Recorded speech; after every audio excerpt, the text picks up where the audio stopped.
So mga ka-DIY, ito na po yung galing sa supply na wire. So dito po natin ilalagay sa ibabaw.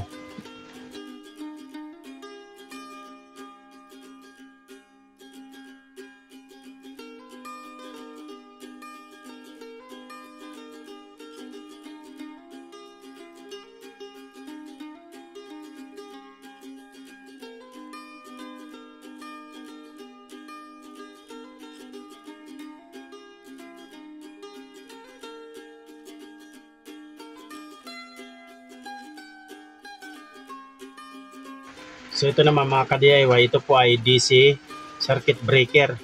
So gumamit po tayo ng mga 10 ampere lang din kung mayroon, o kaya kung wala 16 ampere.